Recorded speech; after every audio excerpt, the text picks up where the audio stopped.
This is Tony from Restrained, and you're listening to Shout It Out Loudcast with Tom and Zeus.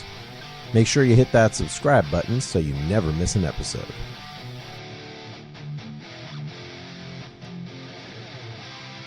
Tokashi? Toshiro? Here, sir. Dudley? Dawson? Call me Booger. All right. Booger? Excuse, please, but why do they call you Booger? I don't know. Wormser? Harold?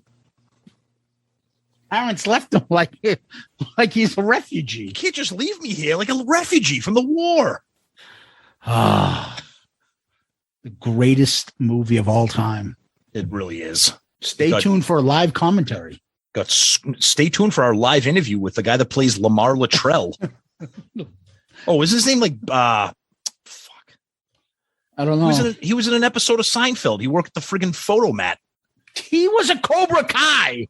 Yeah, that too. He was a Cobra Kai, and he was the guy that was supposed to take the friggin' George out of the picture for Kruger, and he ended up taking out Kruger, and then he drew him back in there as a cartoon.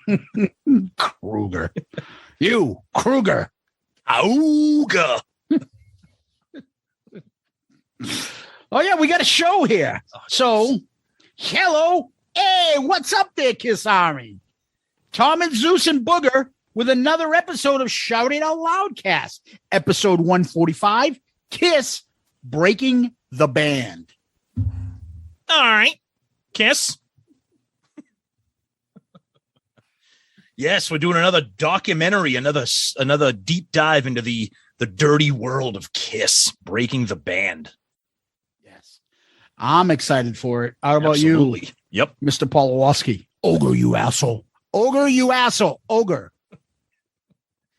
Frankly, I'm not too fond of this next event, the belching contest. Has become a tradition here, Landon. Now I can't even think of the college. At Adams College. The belching contest. Ah!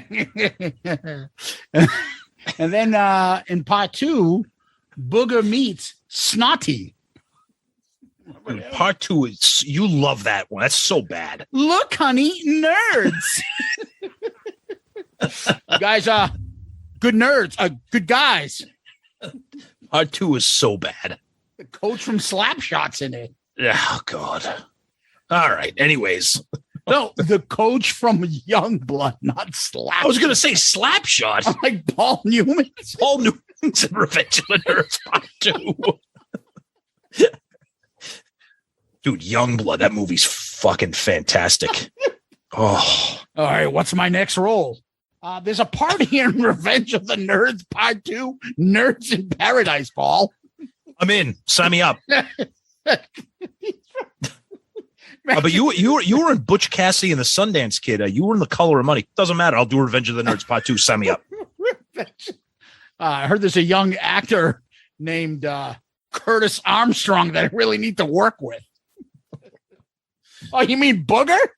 Oh, God almighty. Oh. Boy, all right. boy. So, as we always do, Tom, we talk about last week's episode. We did a poll. How did that go? Yep. So last week we opened up the Kiss mailbag again, our annual trip into the mailbag, part 3. So we took a question from the mailbag. It was actually a question that Zeus came up with. Kind of turned it into the poll question. So the question was, in a dream scenario, which one of these members would you want on the cruise to do an album set? So Ace with Love Gun, Bruce with Hot in the Shade, Mark St. John with Animalize, or Vinny with Lick It Up. To no surprise, Ace won, of course. 43%. Bruce comes in second at 28, Vinny at 23, and poor Mark comes in at 6. All right. I've just fucking had it. It's the Ace cult. It's the Ace cult. People that would you people please read the poll? No, they read see it. They see Ace. It's like a knee jerk. What's a better album? Love Gun, Ace. Oh! Yeah. All right, Love Gun, Ace. Dude, we've seen that. We've heard it. Yep. I don't want to see Ace do Love Gun for the millionth time. Christ's sakes. We're also making references to the album too, not just the song. Oh God, we've heard those before. I know. So a couple quick comments here. King Cusano, of course, with his name right there. Anybody that doesn't vote for our Lord and Savior, Private Cusano, is in denial and can eat a bag of giraffe pussies. Great. This is why we have the explicit rating on our show if you're just joining us for the first time. Bill Sharp, I voted for Vinny. Yes, so did I. Lick It Up is my favorite non-makeup album. Also, Vinny, along with Eric Singer, are the only members of the band, aside from Mark St. John, that I've never seen live. Okay. Gerald, Don't Call Me Saul Rosenberg. I'm going to go rogue on this one and pick Mark St. John. Animalize was always a guilty pleasure. It shouldn't be a guilty pleasure. It's a great album. It was actually one of the first studio albums I ever owned. Some of those songs are hidden gems in the catalog. Mark is such an enigma. Would be cool to see what he brings. Our buddy Nige. I voted for Bruce because Hot in the Shade contains two of my favorite songs, Silver Spoon and King of Hearts. Yes. And it would feature a built-in bathroom break during Boomerang. Oh, yeah. Let's see. Party Man says any poll with Ace in it is easy. And then Bill Elam responded, #Ace Cult. Yep. Tim Johnson had a great line. I have it on good authority that Mark St. John is unavailable. I'm like, yes, I know. That's why we use the term imagine. And he goes, oh, I thought Imagine was the album set they were doing. And to be fair, Mark St. John would slay Oh Yoko. I don't even know what that means because I don't know anything about John Lennon's solo career and Yoko Ono's career or whatever. I don't know. Dr. Van Halen, how could it not be Vinny? It's the most rare. Ace doing Love Gun seems tedious. Probably. Let's see. Mike Reese. I think out of all those, Bruce would be the most entertaining. I love the rest of those guys, but being a musician, I'd be the least disappointed watching Bruce. Okay. On the fly, I'm an Ace fan, but a little fatigued of him. I want to hear something different, so I picked Bruce. It would be so great to see him and hear the hits set. Can you imagine You Love Me to Hate You? Absolutely. That'd be great. Absolutely. JC, I would definitely want Mark St. John just because he is dead and he can borrow one of Paul's wigs. It might finally add some excitement to the same old boring Kiss show. Jesus, my God. Let's see here. Baseball and Death. I love Ace so much, but it would be awesome to see Vinny since that's more of a unicorn. I had to pick him. I like that reference. Our buddy Wes would have to go with Vinny just to see if he could still deliver. We've heard Ace and Bruce enough, and I'm just not interested in Mark St. John. One can dream. Action Jackson says, does Ace come with Peter Criss as well? Steve said, I vote for Bruce, although you can see the Ace cult voting with their burner accounts. Bingo. Yep. Couple episode specific comments real quick here. Let's see what we got. We have here. We got MD. I tend to agree with Tom as far as the likelihood of Kiss 2.0 goes, but maybe for a different reason.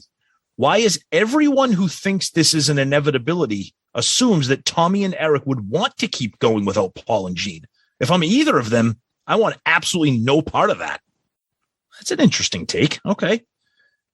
Joel Hoffman. Kiss 2.0 would be the biggest FU to fans that have stuck around since the beginning. Kiss have done some questionable shit, to say the least, but 2.0 would be unforgivable and indefensible among the critics' hate. That would be the final slap in the face to true fans. And then Rich Goad responds, Kiss 2.0, no problem with it.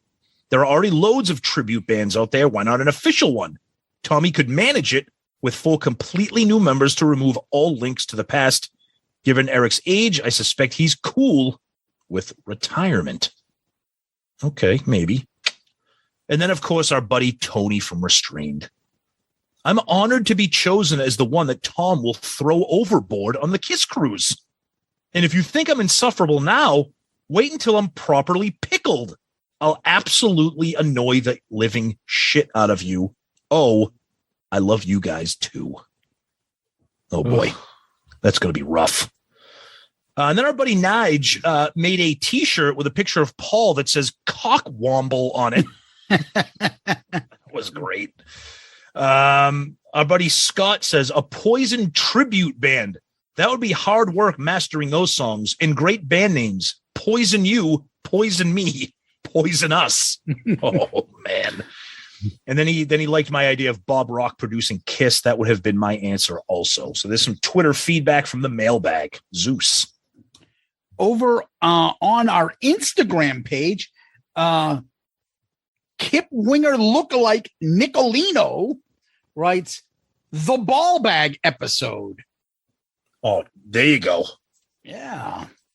Then over on our Book of Face, Loudcasters extraordinaire, LP Sterlinho, mentions that he's listening to it now and thanks for the shout out. Proud to be a Patreon. We're proud to have you, my friend. Hell yes. Over on the Loudcasters group page, Kelly Jem Blair. Another stellar episode, guys. Highlight of my week each week. All right. Thought-provoking topics covered. Gene Simmons as the new host of Jeopardy. This would work. I can see it now. Contestant. I'll take hidden brilliant demos for 500, Gene. Gene. Sure. What demo in my vault collection should have gone double platinum if only released? Contestant. What is Mongoloid? Man. Ding, ding. Oh, yeah. Most definitely. Gene strolls across the studio towards the panel and mumbles, someone dropped a penny. Oh, God. Wonderful. Seriously, I love you guys. You rock. That's awesome. Thank you. Over on YouTube, Marty White. Can you imagine Paul guest hosting Jeopardy? Contestant. I'll take 70s rock stars for 400. Paul reading the question. Which member of KISS was nicknamed the one-eared monster? Oh, come on. Hey, wait. Edit that out. Edit that out. Oh. Later on, when the credits roll, a new production team is named Devereaux Inc. There you go. Pete Staros is telling us that he's waiting for the Zepp album review. It's coming, Pete. But as someone else mentioned a few times before, believe us, there's only so many days in the week, buddy. And maintaining our personal lives and running this show, which is quite an endeavor, is not easy, my friend. So we'll get to it. Oh, yeah. Just give us a little bit of time. And then Terry the Man says, come on, guys, get with the program. Do another album review or something. I think Harder Than Hell is due. Settle down. We're going to get to everything. Relax, people. We appreciate the excitement. But we're not the fucking album review KISS album. That's all we do here. Right. If we're going to do all albums reviews, then we'd be done in the first season.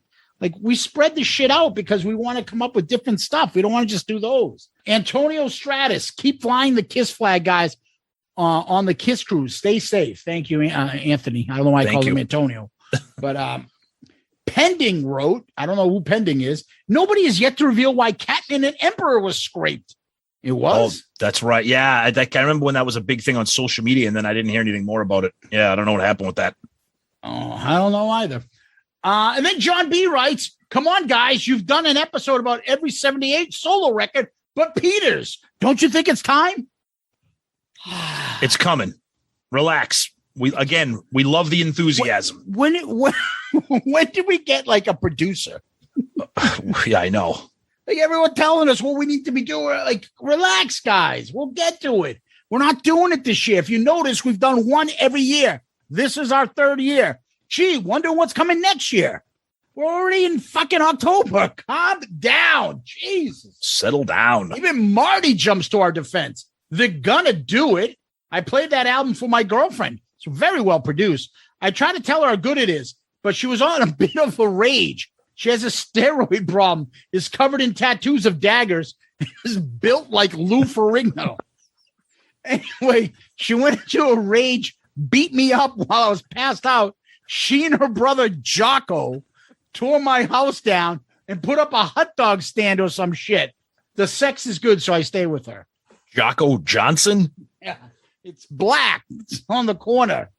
Mr. Antonio 2005. Yes. A Million to One had hit single written all over it for 1983-84. Not sure what record company was thinking. The other singles that should have been considered from other albums include War Machine instead of releasing Killer, and Save Your Love as the third single off of Dynasty. I wish they would have capitalized on the success of 1978 Ace solo album with releasing a single off the 79 Dynasty album. A couple of missed opportunities, in my opinion. Great point. Absolutely great point. Very good point. And then what about Rob, who's decided to comment on every fucking YouTube video? And I love it. I love it. At one point, he called me a clown. Oh, no.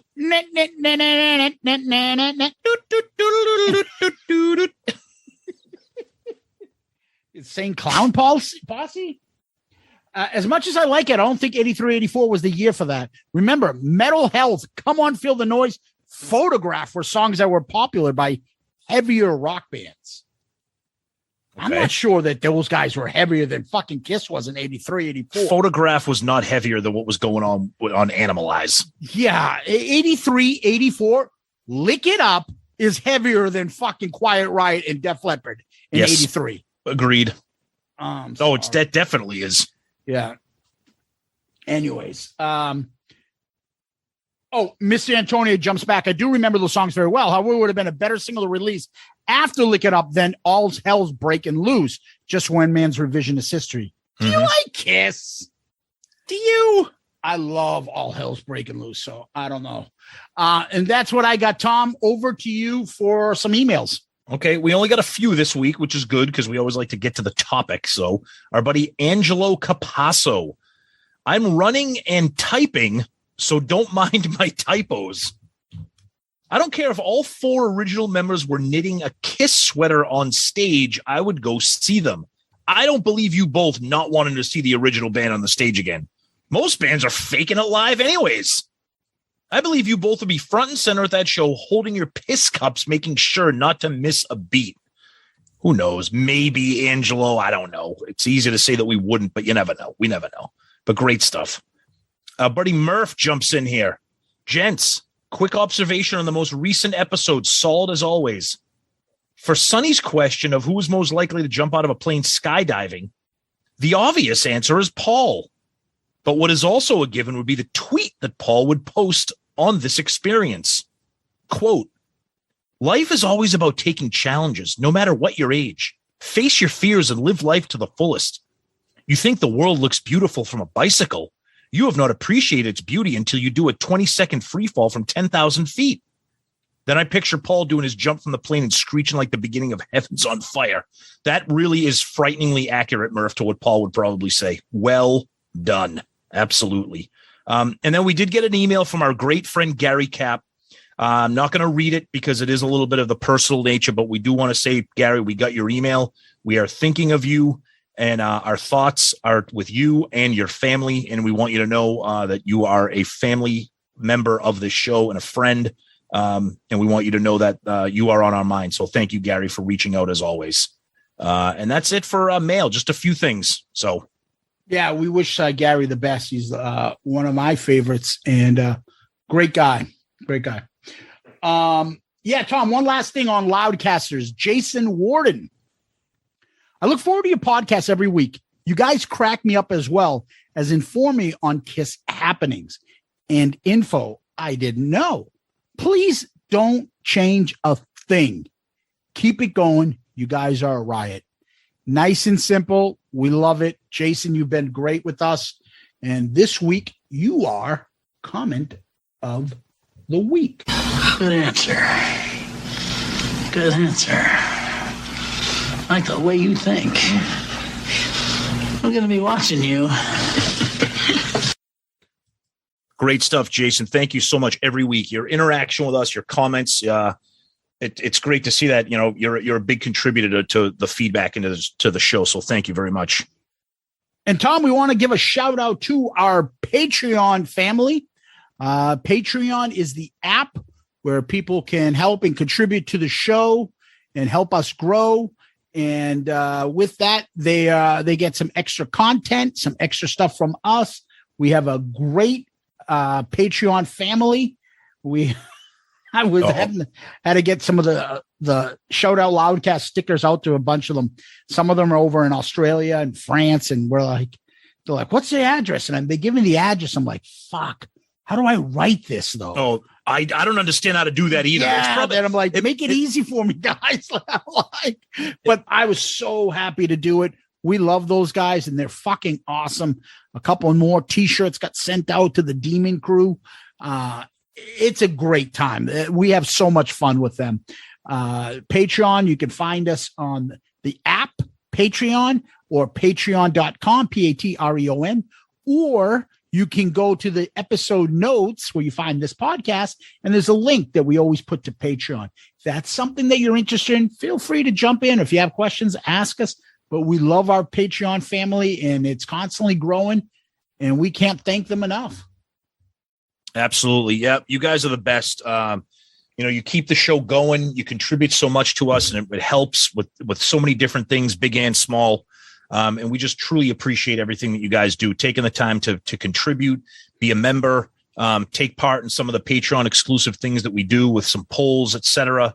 And it's just going to continue to grow. So we want to thank you guys very, very much. It doesn't matter the size of the contribution or how late to the party you are. You're part of the family, and we appreciate all of it. Tom, what we do next is go over to Kiss World. What's going on there? All right. Well, we are, by the time you hear this, less than 2 weeks away from the cruise. It is happening. Cannot believe it. Oh, my God. I don't think I've been this excited since Santa at Christmas. This is going to be fucking insane. So I'll just get that out of the way. In terms of Kiss news, well, a lot of people were talking about Gene's near-death experience on their show in Tampa a couple nights ago, where they drop to the they come down on those pods during Detroit Rock City, and the one that Gene was standing on was kind of got fucked up and kind of uneven. That could have been really bad. I mean, with all that weight that he has and with his age and balance, that could have been a fucking disaster. So let's just thank God that Gene is okay, and that whoever did that is probably friggin' fired right now. Who did that? You. Gone. And then we had a couple things here we wanted to talk about. An Ace Frehley interview on Eddie Trunk that he did not long ago. And, it's the same thing. I'll do the reunion if the money's right. I've never closed the door on anything, blah, blah, blah. I'm on good terms with Paul and Gene. But then he just had to say this. If I took back my makeup and costume and my character, which I designed, talking about what he would, that's the only way he would come back. And then he says, Tommy Thayer is not a bad guitar player, but he basically just mimics everything I wrote and tries to imitate my persona. He's been doing it for 15 years. But the reality is I'm the original guy, and nobody can really copy the way I play guitar. You mean sloppy? Yeah. I mean, whether right now, nobody wants to copy the way you play guitar right now. Yeah, talk about just detached from reality. Again, look, we love Ace. I mean, we just saw him in concert, but when you compare his ability to right now to Tommy right now, it's embarrassing actually to compare them. We had a friend that just saw them and sent us a clip. Holy horrendous. He's gotten progressivly worse since we saw him. Yeah, we're lucky we saw him when we did. In the days of my youth, I would I mean, man. What you just did is better than the clip that we got. Horrific. It's between slurring words and the Vince Neil acclaimed theory of singing every other 5 words. Oh, dude, that was bad karaoke. Like really bad. And really looking at his guitar when he's playing, like he has to see what he's doing. And again, for the people listening, we love Ace. We just saw him ourselves a couple of weeks ago. But let's be serious. He can't do it. He can't do it. And shitting on Tommy is really that's only going to ingratiate you with the already existing Ace cult. Yeah, it's just people are one way or the other. The thick-headed idiots are one way or the other. Look, Peter's not bragging about his fucking playing style these days. Right. He can't. He's never said, "Oh, fucking Eric can't do what I did." Yeah, I know exactly. Yep. Yeah. Other than that, there's really nothing much going on. Just the tour is rolling along. So that's about it. And the cruise is coming up. Absolutely. And that's really it. You're right. Yep. So, Tom, before we go on, Let's take a quick break while I grab myself a fountain soda.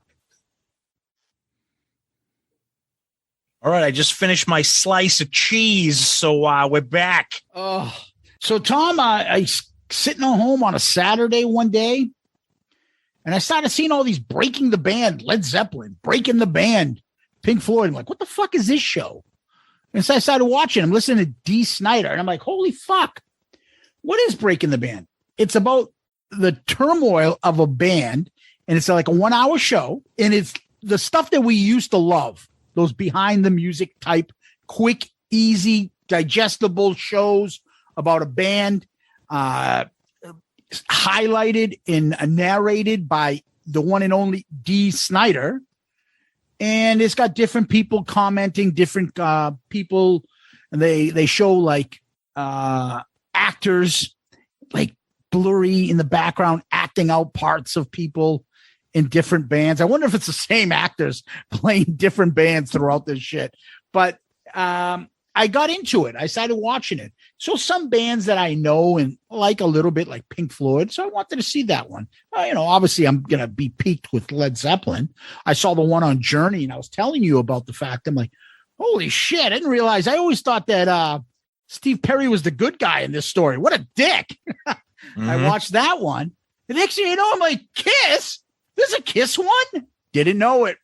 So I watched it and immediately told you, hey, watch this. Let's do an episode on it. Mm-hmm. Yeah, the series is available on REELZ, REELZ. I think you can get it through your cable provider. I don't have cable anymore, so I got the REELZ app on my Roku. The subscription is like, I don't know, $1.99 a month or a couple bucks. It's very limited programming. It's original programming, and it's pretty much like all like true crime documentaries, real like dirty kind of sordid kind of shit. If you're into that, which is cool. It's and then got they have some good stuff, Tom. It does. I just watched something. It was 2 hours on Axl Rose. Yep. I learned really nothing.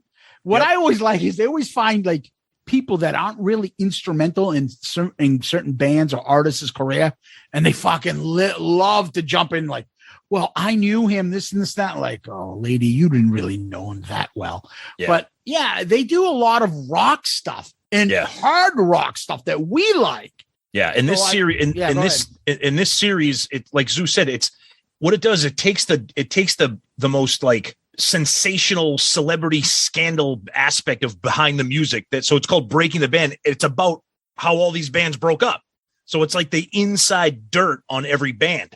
It talks, it does a quick recap, quick history, and then it focuses on how the band fell apart and all the dirty details. And they have tons. I mean, they got, like Zeus said, Pink Floyd, Journey. They got one on NWA, the Police, all these. They're really fun. They're really fun. Easy to digest. Nice way to kill the time. Yep. And the thing that I noticed, they didn't do it on the Kiss one, but on other ones, they'll be like, it's 1979, 6 years before the breakup. And then it'll be like 1982, this many years before the breakup. Yep. And it's interesting. It's Dee. Dee. Dee did one on Twisted Sister. Yeah. I haven't seen it. It's in my queue, but I haven't seen it. What's he gonna say? And then their lead singer, who was always right about everything, said, But the thing I like about these now, I mean, let's be serious. They're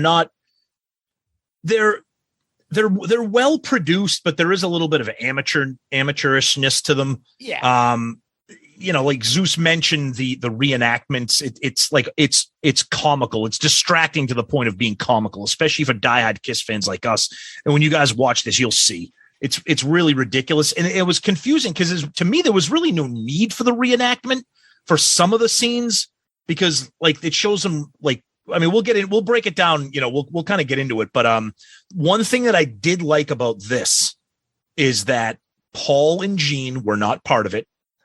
Ace and Peter were only part of it through archival interviews. But the main interviews, all brand new, this came out in 2020. Eddie Trunk, C.K. Lendt, also known as Christopher Lendt, who wrote the greatest Kiss book, Kiss and Sell. He was a former business manager during the glory years. J.R. Smalling, their road manager. So you got guys who were inside the band really good. They had a woman who worked for Cream magazine. Yeah, the co-founder, Jann Uhelszki. The co-founder. So it's not a bunch of nobodies. Oh, there is. Well, there's a couple nobodies. That one guy who I have no idea who he is. Who the fuck put this guy in the middle? I must have written it down 5 times. Why is this shithead? I don't know who he is. Talking. Oh my God. I think his name is Darren Reddick, and it says radio presenter. Yeah. Yep. He doesn't even seem like he has knowledge about Kiss or anything. He's just like a fucking idiot. Oh, and then let's not forget to give credit to the smoking psychologist on there. Ooh, Linda Papadopoulos. Not related to George Papadopoulos. Webster's Greek dad? Alex Karras, Hall of Fame lineman for the Detroit Lions, if I recall correctly. Oh my God. Why is Webster the son of a Greek football player? Dude, you go back in history. Why was that show a thing? That is the most bizarre. Hey, guys, I got a great idea for a show. Oh, yeah. What do you got? This older white couple, Greek guy. They adopt this like little black kid. with a size problem, because it was done earlier as different strokes. It was the exact same thing. Why are all these white people adopting small African American boys? Oh, don't get into that stuff about like the whole savior thing in white color. I'm not getting into it. But anyway, the funny time I think of Webster, I think of fucking Martin Lawrence. When everything's fine, I'm hanging out with the boys. How you doing? Well, get out of the water. My dick chilling like Webster. I got leave me alone. I got a lot on my mind. My dog just died. Hello, wake up! Oh my God, this is what happens. We go from Linda Papadopoulos to Martin Lawrence talking about Webster's dick. Dick looking like Webster. Oh, I gotta find the clip. Unbelievable. I'm not packing now. I'm all right, but don't get me wrong. When I'm erect, I can get in line with some of the big boys. Now, I ain't running from a motherfucker. I'm cool. What's up? How y'all living? How you live? But when I ain't erect, I'm hanging out with Webster like a motherfucker. Right now, my dick chilling, just chilling. You know how your dick get when you get in the pool? That motherfucker be like a little baby shit, yeah. But anyways. Yeah, so then she's on all the shows, and she gives her like shrink philosophy on like different members, how they perceive things and how the human mind reacts to emotional things, and which I think is cool. I think it's a nice addition. Plus, she's hot. Yeah, and it just kills the time. And so. Yep. Anyways, as we said, it's narrated by Dee Snider. All right, so let's get down into it. And it begins with a couple comments. There's a lot of good footage, 70s footage. Absolutely. That you will like, guys. And a lot of it's, there's nothing groundbreaking about this. I was just going to say. There's not going to be anything like, I didn't know that. As a matter of fact, there are a few things in there you're like, this isn't right. This isn't correct. I remember hearing this story. This isn't no way. But anyway, it starts off with like a clip of them showing them in the 70s and stuff. In the mid 1970s, Kiss blew everyone out of the water with their stage antics. And then J.R. Smalling comes on. You're like, oh, shit. You see him. You're like, oh, shit, this is going to be fun. Exactly. I never heard him in a documentary like this on TV. He says that they were half rock and roll band, half motorcycle gang. That's one I never heard before. Chaim Witz is not the leader of any motorcycle gang I know. And then Eddie comes on. We're like, oh, shit. Here comes, this is going to get, what I thought of it immediately. This is going to get extremely biased. And then I remembered Eddie talking about it on his Sirius XM show that he was being interviewed and being a part of it. I was like, oh, shit. Okay. Yeah. And he talked about, them never getting off the road, never took a break, studio tour. And then they talk about what are the things that break up this band: jealousy, confronted conflict, and substance abuse. And it's showing some great old footage. Then they get into like some flashbacks, and they start the show with Budokan, Tokyo, April 2nd, 1978. Last night of the Alive 2 tour. Their peak. Yeah. And, we've talked about them. When was their peak? When should they have quit? When were they at the mountain? Is that it? So April 2nd, 1978, if that's their prime, I would say maybe a little bit more because double platinum comes out. Right. So now you got a Live 2 tour, double platinum. Top of the world. People are like, whoa. The only thing is might give a little bit of hint is like Strutter's a little different, but there is no fucking disco song. There is no solo albums. There is no fucking Phantom. Nope. Is this the peak? April of 78? Yeah. Or some people might even say like maybe like the end of 77, but it's still kind of the same because none of that stuff had happened yet. The solo albums hadn't happened yet. I don't think the tour was still huge. They just fucking dominated Japan. Correct. There's no chinks in the armor at this point, right? Right. And that's why I like how it starts with that, because it starts with them at their absolute peak. The Alive 2 tour. And then all of a sudden that fucking bozo guy comes in. Like, I'm not even listening to him. You know, you could have anybody else that's a listener of ours would have been more I would rather listen to than this fucking idiot. Yeah, again, I don't know because they were hitting it out of the park with J.R. Smalling, Chris Lendt, Eddie Trunk, the woman from Cream, and then by the way, next week Darren Riddick will be on our show with our luck. Let's make sure we don't tag him in this episode. It'd be like the freaking director of Detroit Rock City. What the fuck did you tag me in this if you're gonna shit on it? Still the greatest. Then Dee says, Paul Stanley has been super focused on success. Eddie says, Paul's ultimate rock star, the ultimate front man. Yep. And I'm like, oh, I was waiting for some kind of jabs. Didn't get him. No. And then Christopher Lendt says the business, obviously the business manager. Paul was the artistic force behind Kiss. And then Jann Uhelszki had said, co-founder of Cream, he says, his whole life he was fashioning himself to be the lead singer he always wanted to be.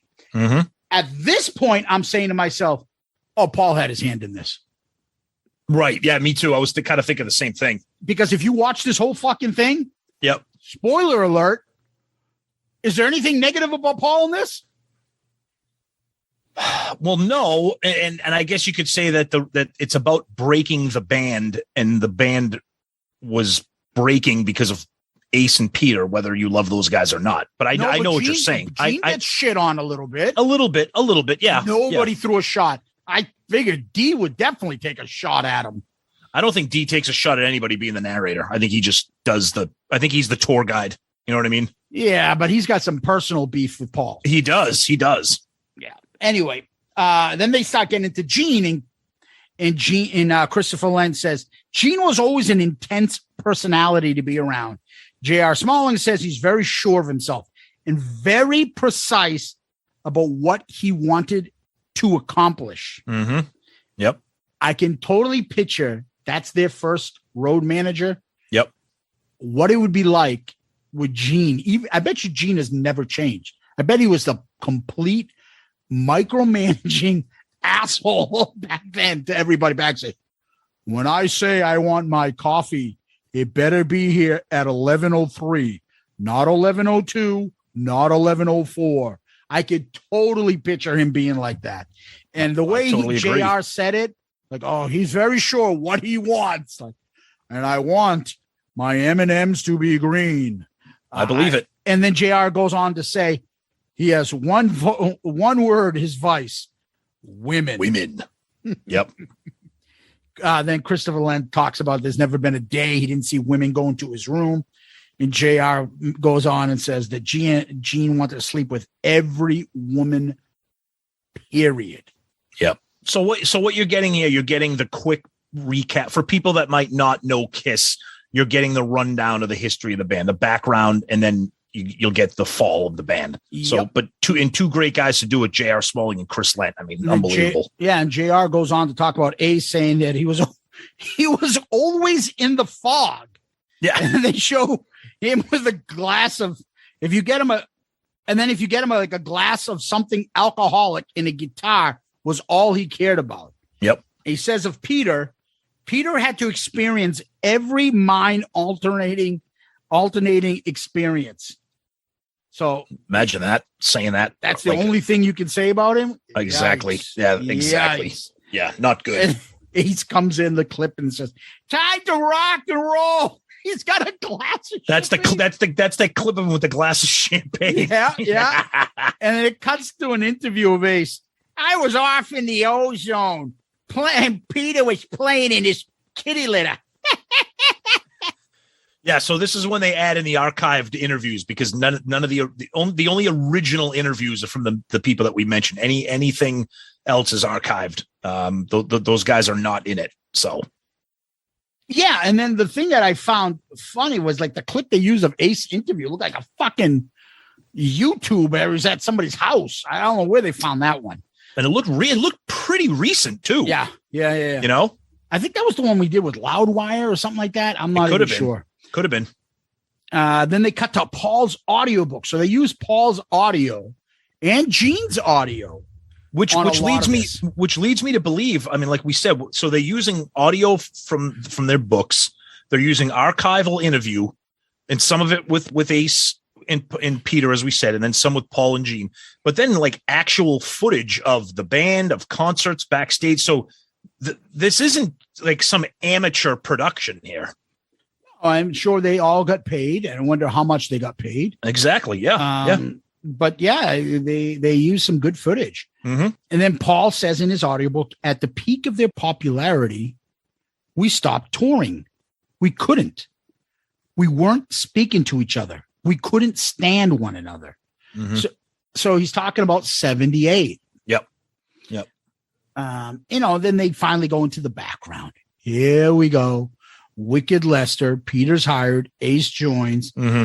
Then Christopher Lendt says, Ace is very intelligent person and tremendous ability. What?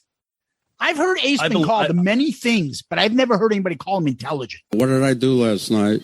Who was I with? Did I hit anybody over the head with a chair? I believe that he is, though. He's. I mean, we goof on him now, but I think back then he was not a Pete. Excuse me, dude. He was not Gene and Paul. He wasn't driven, so he came off as lazy and moronic. I don't think he was at that time. I just think he was a drunk. I never thought he was stupid. But okay, you don't have to be stupid, but it's another thing to call me intelligent. Well, if anybody would comment on that, it would be Chris Lendt, who was up those guys' asses for about 6 or 7 years as the business manager. And again, I'll say it again. His book is the best Kiss book. I'm telling you. Yeah, we'll get to it. And if we could get Chris Lendt on here, that would be fantastic as well. So then they show Eddie Trunk, who says that Kiss could have stood for "Keep It Simple, Stupid." Guitar riff, pre-chorus, great guitar solo, fade out. Okay. There's a little bit more to that, but it connected easily with everyone. And then Jann says powerful rock and roll, but it wasn't that extraordinary for the times. No, it was fun fucking music in a concert to be seen. Of course. Yeah, no one's ever been like, oh, fucking Kiss is just listen to this. And then when he does that, like, we're always like, this is fun. It moves us. It's nice and easy. It makes you want to fucking smile. It's good, fun music. Can we spend a few seconds talking about the reenactment characters? I mean, it was so distracting. These guys, you know what it reminded me of? And the timing was perfect.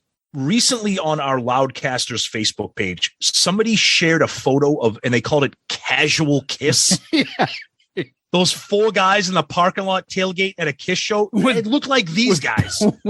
With the full makeup on, like wearing like polo shorts and like cargo shorts and like Dockers. But you guys have to watch this so we can get your feedback and your understanding. The guy who did Peter Chris's makeup, he was Pico Chris. He had like a villain mustache. It went all the way across, and it would show them like. And I'm saying, this is the thing, Tom. I think they did it on purpose because everybody's makeup was fucked up. I agree. It was. I don't think they could have done. Yeah. But Pico Chris was like, oh my god. But I'm sitting there looking at him, going, "You have all this wonderful archived footage, real footage of the band doing all different things, backstage." On stage, whatever. What are you trying? Like, this isn't Unsolved Mysteries or America's Most Wanted, where the reenactments kind of add to the story. But there's one part that comes up when I know we're going to get to it. But I'm just making a general thing. It's so distracting and laughable, and it makes it look so amateurish. But I loved it. But there are a couple scenes where it was nice to see the reenactment, which we'll get to. Yeah. Then they talk about Eddie talks about Bill Aucoin and tips his hat to him. He was the mastermind. And then they bring up his partner, quote unquote. Sean Delaney was instrumental about the band in their personas. Of course. And I like that they actually gave Sean the credit. Like, you're the fucking demon. How are you going to move on stage? You got to fucking get this personality going. And then they started showing some clips, the Mike Douglas montage. And then all of a sudden you're going to get Ace. Kiss was a special group. The chemistry between us was hard to describe, but you knew it was special. Ace, you're special. And then they cut to January 1979, Electric Studio rehearsals for Dynasty. They talked briefly about the solo albums, and Eddie says the solo albums were done to help, but it didn't. Gene, in his voice from his book, Peter was our biggest liability because he had become dependent on chemicals. Dude. Again with the chemicals. He loves that word. Like, it's so dramatic. Chemicals. Oh, that's the other one. They were numbing themselves. Yes, numbing themselves. He was in the corner in the parking lot smoking grass. How do you do, kids?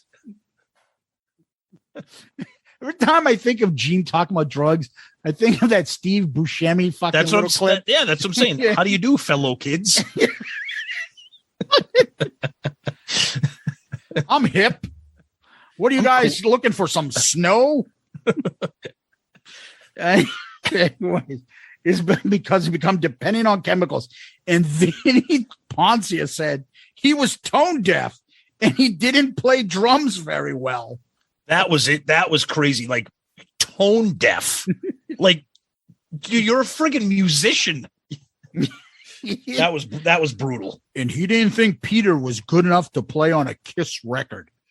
That's almost like if someone doesn't like Kiss, it would be like, how bad can you be if you can't be good enough to play on a Kiss record? Let alone Dynasty, which is an album that people like to shit on. But yeah. And then when they go on the road, the stuff is magnified. Cut to first commercial. Yeah. So we're getting to the part where they are, the real problem. 79. You're looking at Peter kind of having his issues. Yep. And they cut back from the commercials and we're at the Tom Snyder show. Of course. And they give it a Gene and Paul slant on this. They're like, yeah, those guys were kind of fucking off. And, they're trying to get them on the, like, they didn't just say that, Ace and Peter were entertaining and Gene and Paul were a little bit upset and had their feelings hurt because they weren't the focus of an interview for once. Yep. But they made it seem like, the other two were fucking around.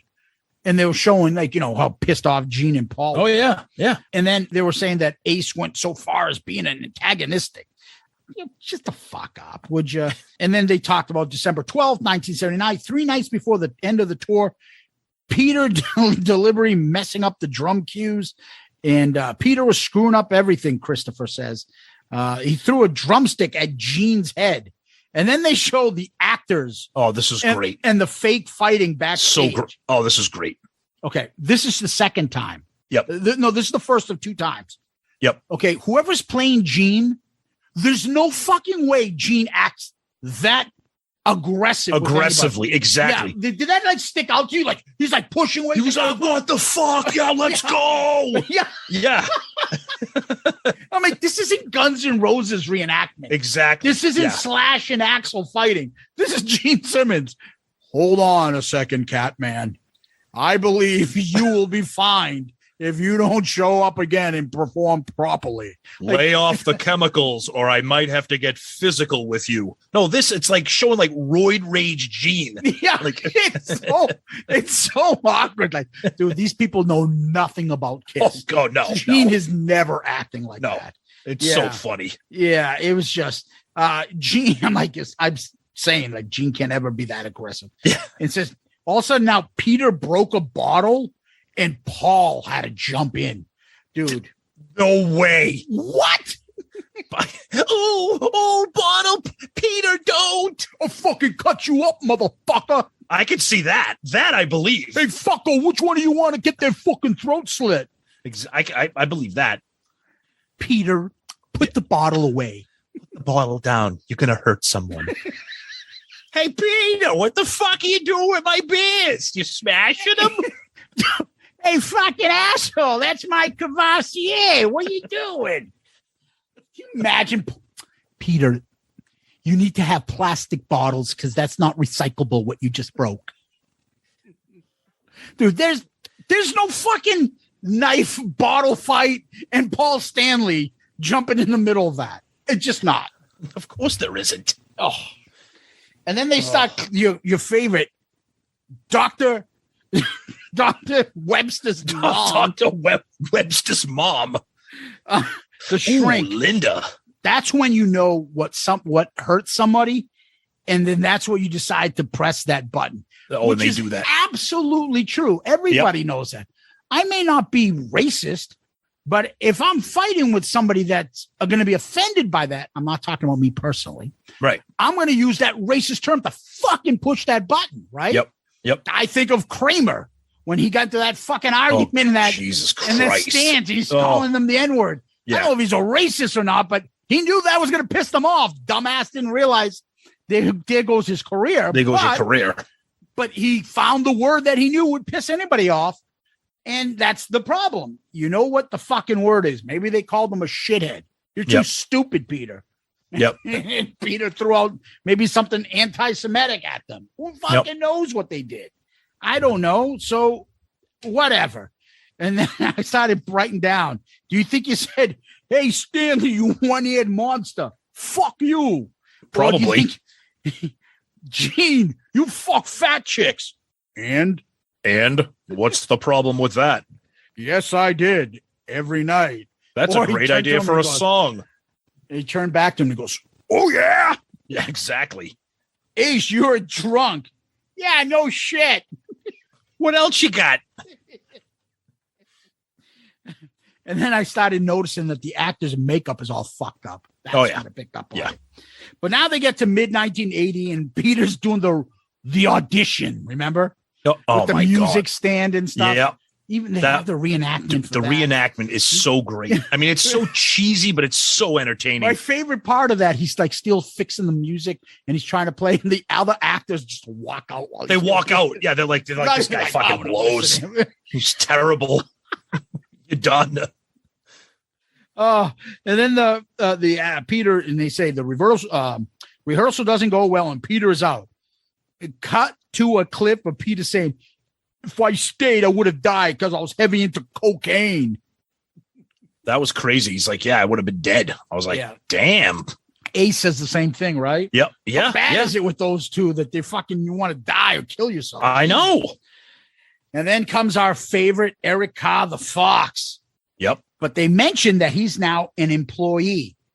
And see, this is the part of the show that I like because they bring up this conversation piece, which is the fact that now Ace is constantly outvoted. Correct. 2 against 1. Yep. And Christopher says that Ace felt isolated. Didn't like the way the pop direction went, then a concept album. Then Eddie comes in and says the producer was cutting out some of his solos. Yeah, that was Ezrin would? Yeah, I don't know. He left that fucking awesome one in on Darklight, but yeah, that was a kind of, I'm interested. Next time we talk to him, we'll get to ask him about that. And then Ace clip. If we didn't do the Elder, I might have not quit the band, but I felt what's going on, a downward spiral. I needed a break. I'm fucking tired. I needed a break. Okay. Holy shit, my corns are killing me. I need a break. The fuck is the matter with you people? Somebody get me a fillet of fish and a Reese's peanut butter cup. And a fountain cola to go with it. Shit, is this mellow yellow? Did I piss in this last night? Fuck. Mellow yellow.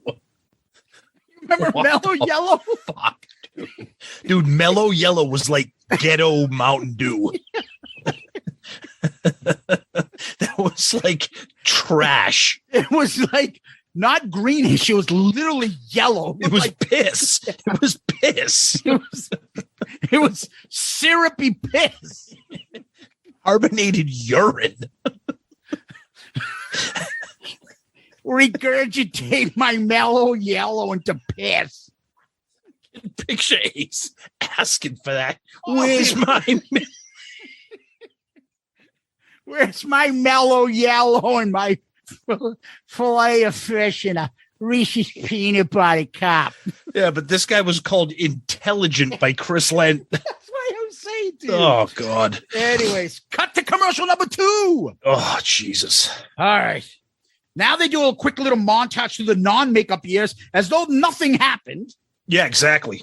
And then the clip of the loser again going, oh, my God, they're really ugly. I know, really. Dude, who the fuck are you? I don't understand. He must work. Maybe he works for REELZ or he's a friend of Dee or something. I don't know. Yeah, maybe he comments. He's like a radio personality. And he does hard rock or something. We'll get comments from somebody who's saying, how do you not know who Darren Reddick is? Darren Reddick. Is any relation to JJ Reddick? You go to his credit page on IMDb. He has one credit and it says Breaking the Band. That's it. That's his credit. He definitely is like somebody's friend. Yeah. Hey, did you ever see Kiss perform? Yeah. Come on. What about Faster Pussycat? Yeah, you can come on that one too. Oh my God. Yeah, I don't know who the fuck he is, but he's got a lot of comments. And he's got that stupid bowler hat on. It's so stupid. Planet Radio. He's on something like that. I don't know what the fuck that is. Yeah, I don't know. I don't know. He's got a Planet Rock something. I don't fucking know. But he's got that stupid hat on. Planet Radio. He's an actor and an extra. Oof. Jesus Christ. Look at him. Anyway, let's get back to the story again, okay? All right, so the band is struggling to compete with grunge is the next part I hear. Yep. Compete with grunge? Yeah, that's a weird way to put it. They were competing with the hair metal bands in the 80s. They never competed with grunge. Grunge was in infancy when Revenge came out. We didn't know if grunge was going to take over and kill the rest of those bands. So They weren't competing with grunge. And there's another section that comes up again that they say something. And I'll get to it when it comes back up. The band is forced to play smaller venues. Paul in the video clip, we don't compromise. It's by our rules. Kiss World is where we live. And we play by those rules. And then Jann says, in the mid-90s, their album sales were lagging. That's what I want to get to. Yep. Competing with grunge, the mid-90s, their album sales are lagging. They released one fucking album in the 90s at that point. But I think she was referring to like their catalog sales. I don't know, but their fucking album sales, like the one album they released in the 90s? Well, I know, but I think I think she was referring to their catalog, like that people will no longer buy. I would expect somebody to know better than that. No, I think she was saying that like a band like Metallica, like today, people are still buying Ride the Lightning and Master of Puppets. In the 90s, nobody was buying, Harder Than Hell or Destroyer. I think that's what she was referring to, that they just weren't selling records, period. All right. All right. That's how I took it. Okay. So, and then they were like, since his departure, Ace has had some success. Huh? And Eddie talks about Ace having, he had his problems, but he did get the band Fraley's Comment. Right. Dee says he's released 3 albums, which are snapped up by his loyal fans. Fraley's Comment is not what I would say, album sales are not something I would say were snapped up by anybody. Yeah, I think that's just to try to make it look like Ace was a success even after he left Kiss, which he was. I mean, you hand it to him. He did have a career. He still does, but he had a career. I wouldn't call it a successful fucking career. Oh, I mean, he became a name. He never went away, put it that way. I think that's what they were trying to imply. The shows were packed with people. People love the shows, says Eddie. Dude. Well, of course, it's Eddie and Ace. Of course, you're going to get that. Very guitar-driven street rock and roll, like similar to Kiss. And then they cut to Peter, who always gets the shaft and everything. Oh, my God. This is like the most pathetic section on Peter right here. Yeah. Peter was, by the 90s, rock bottom. 2 failed marriages and his millions spent. And then they say January 17, 94, the earthquake that leveled Peter's home. Peter was going to kill himself. Then he saw a smashed photo of his kid. Peter says, everything I owned was ruined. I had $100,000 to my name. I'm like, dude, you had $100,000. I'm waiting for him to say I had like $50 in my bank account. Right. Dude, you had $100,000. You know how many people would say, whoo, I can fucking make that work for me. Yeah, exactly. What the fuck? I'm sure you had insurance for your fucking house. Like, you're not on fucking that broke. Why are you making it sound like you're so like at rock bottom? Usually those rock bottom guys, they got like $2 in their pocket. Yeah, go ask what fucking some of the members of fucking Crocus Leatherwolf were doing at the time. And you're bitching about a house and $100,000, Peter. But again, Tom, the impression you would think is like, oh, Ace is fine. Ace is Stuna. Ace is a fucking mess back then. The problem is I can't remember the things I did when I was loaded. Fraley's Comet wasn't doing shit.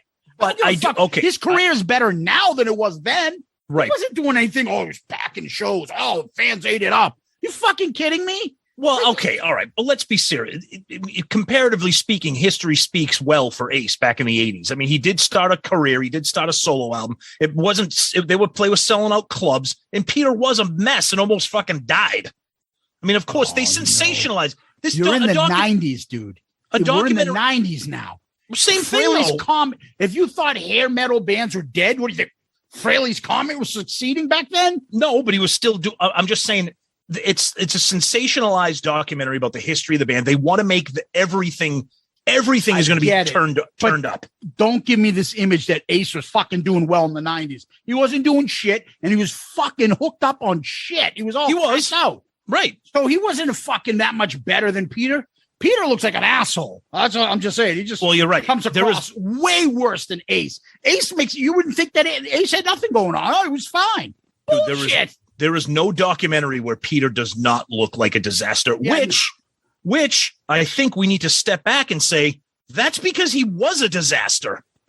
Yes no. If every documentary paints the same picture, then you have to start wondering it's right. Yeah, we always agree, and I say, and I'm the biggest Peter fan out there. I love Peter that he is a whiny bitch. Correct. And he isn't the most talented drummer. Also correct. Yes. And by the time he left in the late 70s, he was a lot worse. Right. But he's still lovable because he puts his heart on his sleeve. Yep. And he fights and he cares and he fucking is passionate. So that to me means a lot. And his voice never left him. So he's always had that. Right. But that's not going to get you a career, though. No, but I'm saying that, there's been some parts of him they no one fucking keeps saying. How about anybody ever bring up Ace's guitar playing this and that when they did the reunions? Anybody ever say, well, fucking Peter was still rocking, his voice was still rocking when they did the reunions. He was still great. But you get fucking Ace, yeah. I know. Okay. I know. Anyways, we went off on a tangent. No, it's okay. We always do. All I was saying was tangents are good. Ace started his career back up in the 80s, but the 90s, he was no better than any of those hair bands. They were fucking dead. There was nothing there. No, I'll give you that. For the 90s, you're right. And then they started talking about the conventions. Tom, we'll get to that time where you went to the KISS convention with Murph. Yep. The convention and the montage of KISS merchandising going on, and the clip of the band inviting Peter on stage and him doing Hard Luck Woman.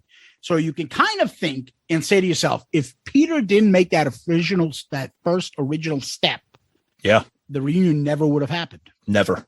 I don't think it never would have happened. I know that there are reports that there were rumblings and talking about putting the makeup on years before, and maybe it eventually would have happened, but that's impossible to know. This was definitely the catalyst towards pushing it in that direction. Yeah.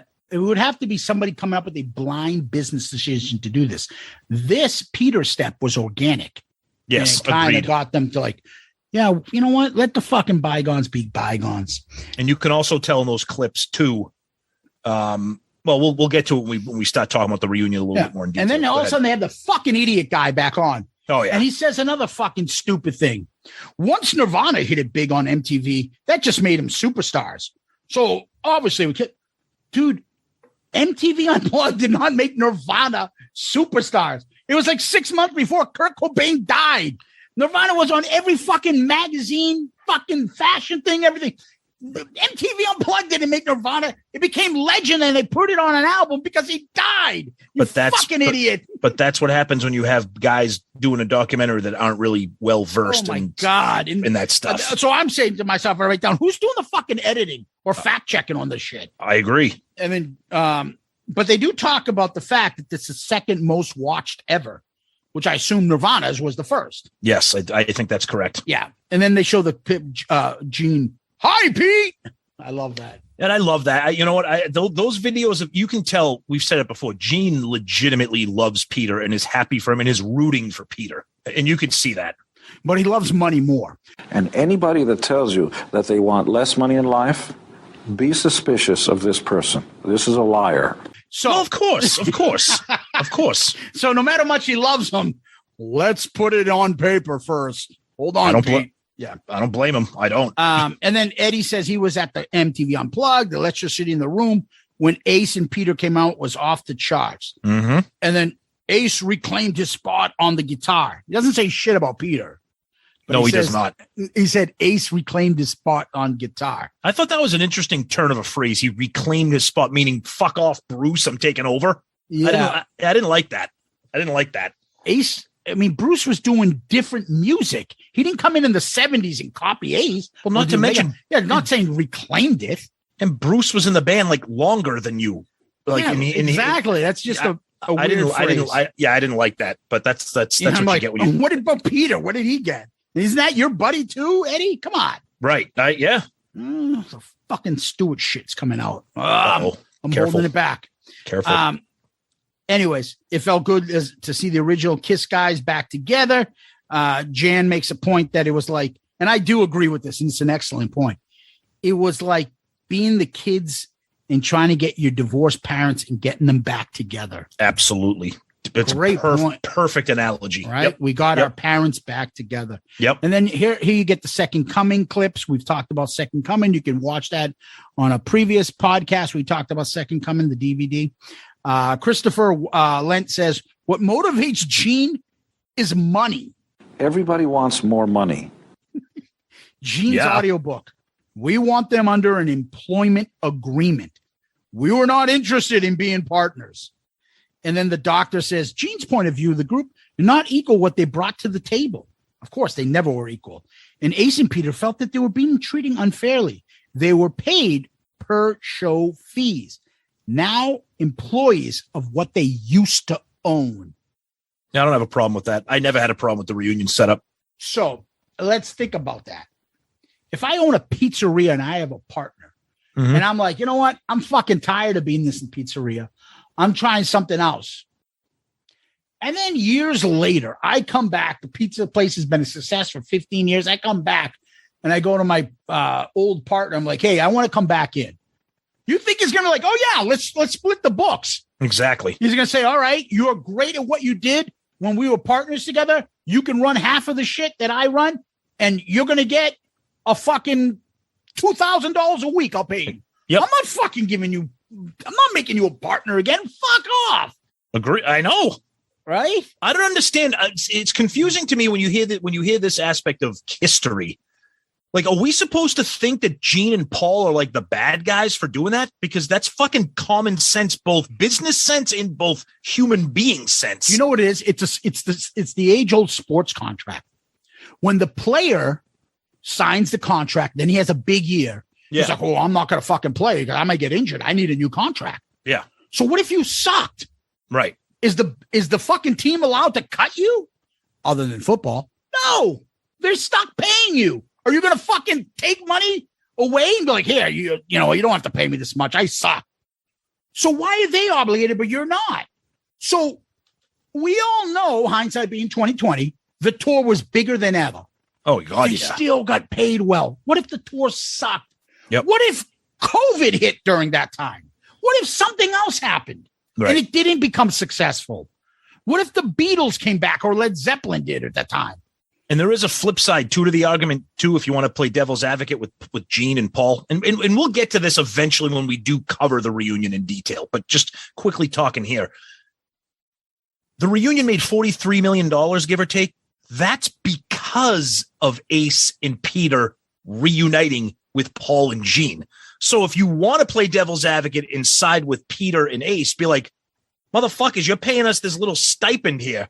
If it wasn't for us, you wouldn't be getting $43 million selling out at every venue around the world. We're here. This reunion is happening because of us, not because of Bruce Kulick and Eric Singer or whoever you got. Oh, no. I don't agree with that. How do you not agree with that? I just said it to you. It's a fucking sports analogy. No, I signed the contract. Right, but I'm saying I'm saying devil's advocate. That's where Ace and Peter come in and say, if it wasn't for us, there would be no reunion. No, the way to do that is, okay, our contract ended. Here's my new contract, because it's over. After the reunion tour, that's when you bring it up. Because when you were making fucking $50,000 a year and now you're making $2 million, go fuck yourself. We kept this live and we gave you that opportunity. I agree. So you can't say shit. You signed the contract. This is what it is. And I took the hit in case this fucking contract failed. Peter fell off the fucking wagon, got all coked up in the band and blew up. You know, there's the other part to this. I say this over and over and people are, it's not just that Ace and Peter came back. It's the fact that the makeup came back on. So if Peter Criss had died. Correct. And Eric Carr was alive, and Eric Carr came in with the Fox, I think it still would have been huge. It would have been huge. It would not have been as huge, but it would have been huge. Yeah. Oh, I think it would have been almost as big. I don't think it would be as big. I don't want to shortchange Peter, but I don't think it would be that big of a deal. They still would have been found huge success. The fact that they finally put the makeup back on and had the original four. Yeah. So it's not just that they fucking brought him back, because if they brought Ace and Peter back in non-makeup, it wouldn't have fucking been that big. Well, no one would have cared because no one ever saw Ace and Peter without makeup as a band. My point is, it's a lot of factors. No, of course it's not just joining them back. It's them in the makeup. All of them in the makeup. But it was them in the makeup, the Catman, the Spaceman, the original. So now they're at the point where they did the reunion. Okay, we'll get to this part. Yeah. So, all right, commercial. Now they come back. March 96 band rehearsals, and Ace and Peter need tutoring to be themselves. Yep. And some of their skills have been eroded. And then, wow, Eddie says, Tommy teaches them. Tommy did a wonderful job and was a Kiss fan. I couldn't believe that's all he said. Yeah. He admitted that they fucking guys needed to be trained. Well, you can't really deny that. Eddie would look foolish if he tried to deny that they needed help. He said, Peter's working hard, and Gene offers uncharacteristic encouragement. It was literally like cheering for like your kid who like stinks at T-ball. Yeah, nice job. Oh, yeah, great job. As opposed to what he normally does. Oh, boy, you fucking really suck. This is going to be terrible. Pretty much. Yeah. Uncharacteristic encouragement. What was he before that? Probably didn't say anything, but he probably realized that Gene was probably doing this for his benefit. Okay, because he knows if Peter succeeds, the tour succeeds, more money for Gene. So he's probably like, great job, Peter. Oh, you're killing it. You do it. You look great. You sound great. I bet you $1 he sucks. Leave it to me, star child. Exactly. We need Peter to play. He needs his ego stroked. I'll take care of it. You win, Mortimer. $1. Exactly. Yes. That's it. Yeah. That's it. Yep. He didn't fuck up. There you go. Here's your $1. A bet's a bet. Yep. Oh my God. Anyways, and then you get to the part where it says Peter, there's a Peter clip. I really wanted to be a good boy. But Gene, they start talking about, is got a lot of hatred towards Ace, who's still constantly late. Oh, and they go to the 96 Cobo Hall rehearsal. Yep. And their first on-stage rehearsal, Ace is late, and Gene can't control his anger. Gene? Again, with the anger? Like he's roid rage Gene. The actor pretending to be Gene is oh my God. Way over the top animated. No way does Gene act that way. No. And then Dee says, Paul, ever the diplomat, calms the situation again. Yeah, and he says he forced Gene to apologize for flipping out on Ace. That sounds extremely hard to believe. Extremely hard to believe. I've never heard that. I apologize for calling you a fucking mess drunk. I have never heard. No problem, Curly. I've never heard a situation where Gene flipped out on Ace and Paul said, Gene, you should apologize to Ace. Like, I've never heard that. Yeah. I'm like, how much did Dee hate to say that about Paul? I know. And they keep showing clips of that idiot talking like, get him off this. He added nothing to this except my anger. Yep. Anyways, first night of the stage, Eddie says it was more successful than they ever envisioned them to make. Jann says it went well. Dee, the reunion makes over $43 million. Peter clip. Being treated like a second-class citizen was heartbreaking. I was a founding member. Now I'm treated like a worker. Yeah? Again, more bitching from Peter. Jesus Christ. What do you mean like a worker? You mean you got your hotel, your accommodations paid for and everything? What do you want? I know. It's just more whining and bitching. And he it's a cliche, but it's a cliche for a reason because that's all he does. Oh, my God. Then Jann says 1998, they perform then January 98, they're recording Psycho Circus. Ed says that there's, natural progression and, but, them to do a new album, but that's not what happened. They were paid $850,000 not to appear. Eddie was saying that this was really getting contentious. And Gene and Paul then eventually said, signed a deal or we're going to do this with somebody else. And at the 11th hour, they reached a deal. Peter got cut out except for one song, which we know about. Dee says Ace desperately fights to be part of that album. Huh? Never heard that. I gotta fucking put a song on here. First of all, this just leads to my conspiracy theory that they gave Peter that horrific song on purpose. Okay. You want to be on this album, motherfucker? You are going to sing this unbelievably horrendous ballad that everybody is going to historically rank as one of the worst songs we've ever done. There you go. Now you can be part of the album. That's not too bad. Oh, you can't even say that with a straight face. Jane says that, the Ace songs keep getting rejected and it's hurting his psyche. And they go to the I love this Ace clip. Those guys, they know how to push my buttons. We all have big ego. When those two get together, look out. You're talented songwriters, performers, but they can be hard to work with. And so can I. I'll be the first one to admit it. We're button heads. But they put Into the Void on the album. Should have had It's My Life with Gene on it too. He shits on himself all the time. Oh, he does. Those guys are difficult. Well, so am I. I mean, I'm a dipshit too.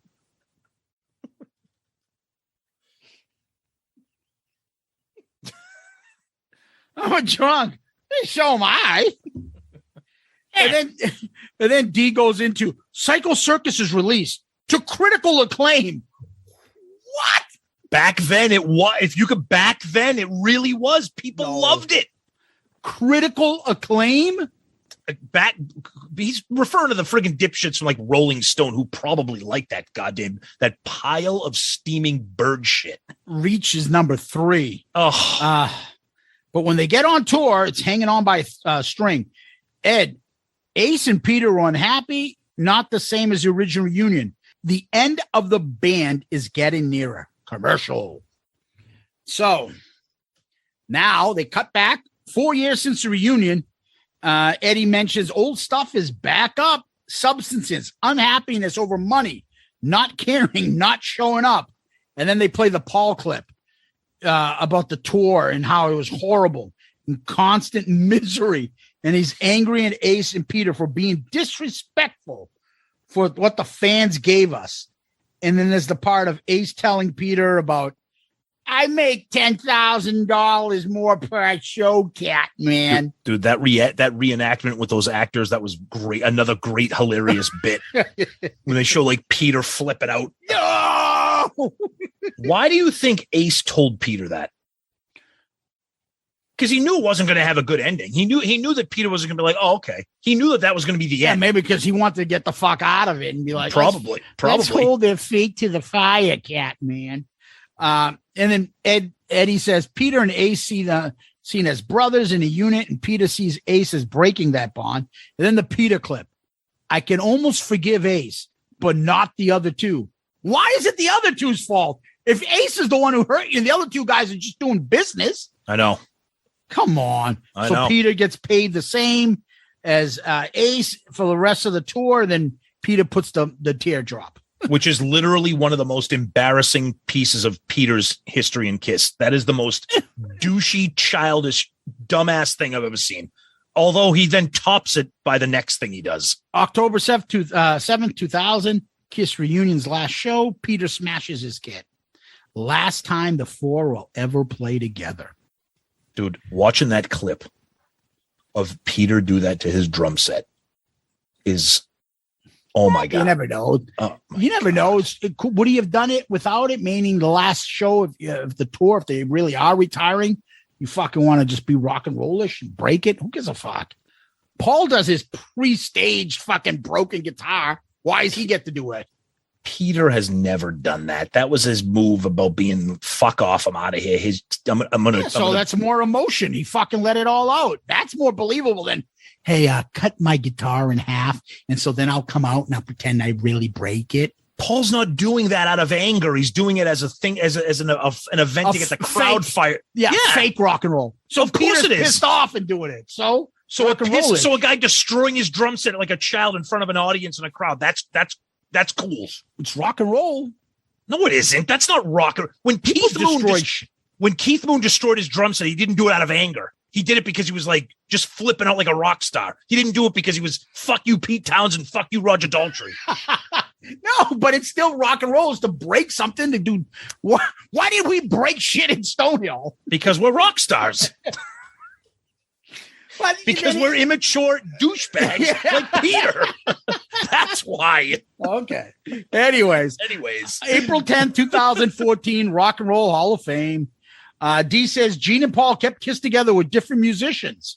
We keep saying that. Like, they don't get the credit to give the other people names. Why are they not using their names? So dismissive of whoever's been in the band. It really is. It's almost like they don't want the audience. Oh, we have to pay them if we say their name. Yeah, it's almost like they don't want the audience who's not really familiar with Kiss to know that guys like Bruce Kulick were. Yeah, it makes it seem minimized. You're fucking doing Peter and Ace's fucking bidding by doing that. Making it seem like, Kiss wasn't anything except the four. Yeah, they did something in the middle there, but that's not important. Exactly. Bruce Kulick's probably like, what the fuck is this? What are you doing to me? Exactly. Okay, fucking, we're not going to take it, guy. Anyway, the four can't perform together. Jan says for whatever reason they didn't want to play with Ace and Peter, and that really hurt Ace and Peter. What the fuck do you know? Oh my God, I was hurt by his words. That's a very sophisticated kind of case. Why don't you come down and see me? Hello, Barbara. People should get over that and play together. I'm like, stop showing clips of that fucking idiot again. And then finally, Dee says it's clear there will never be another reunion, but the impact on rock and roll is here to stay. And then it ends with Eddie Trunk saying they're one of the greatest all-time rock bands we've ever had. And then the thing just ends. And then coming up, Axl Rose, 2-hour story on him. Like, oh, fuck. Coming up, Breaking the Band, NWA, which is a real episode that I have to watch. Coming up. A special 2-minute clip, Breaking the Band, Restrained Edition. Oh, Jesus. Find out why Tony Musalem is disliked by his band members. Up next. Could you imagine the original fucking the character actors playing Tony in the background? I love it. Let's do it on the cruise. We'll reenact a Restrained Breaking the Band episode. We'll film. Somebody will have to play the Sonny Pooney character, stirring that shit up, probably. Oh, absolutely. Jesus Christ. Did you hear what he was saying about your guitar playing, Tony? What did he say? He said you stink. Anyway, so that was Breaking the Band. Now, it's an hour show, really 48 minutes probably. Yeah. With the commercials and stuff. Fun, easy disposable. Listen to it, watch it. I enjoyed it. Yeah, there are things that I'm yelling at the screen about. oh, you forgot this, you didn't do this, why didn't you say this? This one's getting too much favorable coverage, this one's not gonna. But for me, I liked it. I thought it was pretty cool. I was worried Dee was gonna be biased. I liked the people except for the fucking bozo that narrated. I thought that was a great choice because I've seen some other ones and they have the guy with the fucked up British guy with his teeth. He narrates someone. Oh, that guy's great, but he's I see Malcolm Dome, I think is his name. I've seen Mick Wall, Kerrang, Bob Guccione Jr. Yeah. What, you pissed off because your daddy gets more pussy than you? Suck my fucking dick. You've been ripping off the kids. Okay, stop. That song is horrible. I love it. Get in the ring. Ugh. Get in the ring. No. Awesome. Can't wait till we do Use Your Illusion 2. Electric Boogaloo. On ARC. Just as long as we get that fucking vote away from the Poonie selections. Oh, God. Oh, boy. Hope you guys are enjoying bad English, by the way. Yeah. Next up, DeBarge. Yeah. Fucking Poonie. Anyways. Eat a dick, Sonny. Thanks for that clip. That is the greatest clip ever. So what'd you think? I liked it. Look, it was tabloid. It's a generic documentary where they plug in a different band each episode. So it wasn't like they spent an extraordinary amount of time on Kiss, like the A&E biography. It was there. Kiss was next in the rotation, so they did it. And I love that they had Eddie Trunk. I love that they had Chris Lendt and J.R. Smalling. Credible guys who were really involved with the history of the band. Like we said earlier, there's really nothing that you're learning new. And it's a different spin on the band. It's not a biography per se. It's the sensationalist tabloid dirt on how a band falls apart. And it's going to be taken from different perspectives, and it's to get people to talk about it and what they think about it. I thought it was good. I think the reenactment shit was fucking ridiculous, but it was entertaining. But I thought that was just silly. Yeah, and again, it's if you like those behind the music. Yeah. Sit down on a lazy Sunday, nothing to watch. Like you see one of these things on DVR the show. It's the rest of the ones, even for bands that I don't really like, or I shouldn't say don't like. I like, but fucking fascinating. I have greatest hits from them and stuff. I watched and I actually enjoyed it. You learn a little bit about a band. Yep. So I'm sure people that don't know much about Kiss would find this shit fascinating. They're probably like, fuck, that drummer's annoying. They watch this. Yeah. But I enjoyed it. Now, we were talking amongst ourselves, and we came to the idea, like, okay, we got to rank this. I'm like, wait a minute. Is this a TV appearance or is this a DVD VHS?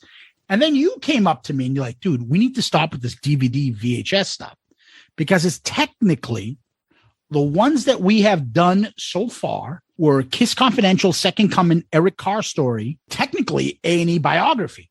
They're all documentaries. Correct. And the other ones are TV appearances. Kiss actually appeared in those things. Right. So instead of calling this one DVD and VHSs, we're going to call this the documentary section. Yep. And we're going to rank these. And we're going to retroactively rank the A&E biography since now we're kind of recreating a category here. Yeah. So. Yeah. So again, we've done Kiss Confidential, Second Coming, Eric Carr Story, Breaking the Band, and A&E biography. Mm-hmm. Prior to this, Tom, do you want to give your rankings? Yep. I had Kiss Confidential ranked number 1, Kiss Second Coming number 2, and the Eric Carr Story ranked number 3. Where does A&E biography go? Look, I know it's easy to say number 1. And I will spare you the suspense. I am going to put A&E biography number 1, but I love Confidential just because it's unique. It's different. It's a snapshot of the band during a time period. But that A&E biography was just fucking sensational. Okay. So I had Kiss Confidential, Second Coming, Eric Carr Story, same as you. Yep. And I'm doing the same as you. I'm putting biography number 1. Now, let's go. And we're going to rank Kiss Breaking the Band. Where do you put this? Okay. This is difficult because we talked about this when we reviewed Second Coming. It's good.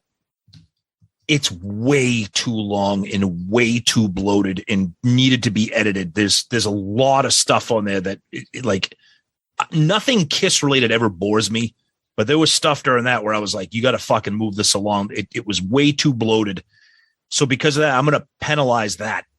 I'm going to penalize it for that. And I'm going to put Breaking the Band right above Second Coming. So I'm going to have that third. I'll have the A&E biography, Kiss Confidential, Breaking the Band, Second Coming, Eric Carr story. And I really enjoyed hearing J.R. Smalling and Chris Lendt. So that was something different. Okay. I like Second Coming. It's just way too long. Okay. So Kiss Breaking the Band, number 3. Yes. So for me, I'm going to put Breaking the Band, number 2. Wow. Over Confidential. Yeah. Wow. Okay. Interesting.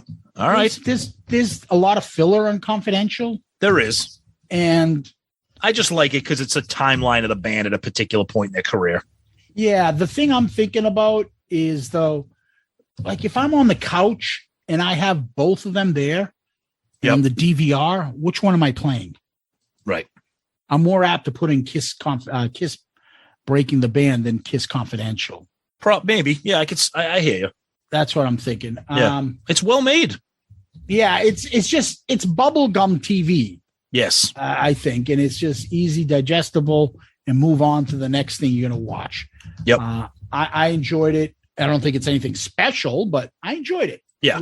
It was fine. Yep. So Agreed. That's where we rank those. Tom, what we do next is this. Hi, this is Ed Spansberg of ClickTshop.com, and for all your Shouted Out Loudcast gear and merchandise, please visit ClickTshop.com. At ClickTshop, you can find lots of Kiss-inspired t-shirt designs, plus mugs, hats, hoodies, pillows, and all new fine art selections. And now, here's your question of the week. All right. Our question of the week comes to us via email from JC. And he says, what's worse, Paul's hideous Soul Station album or Peter Criss's solo album?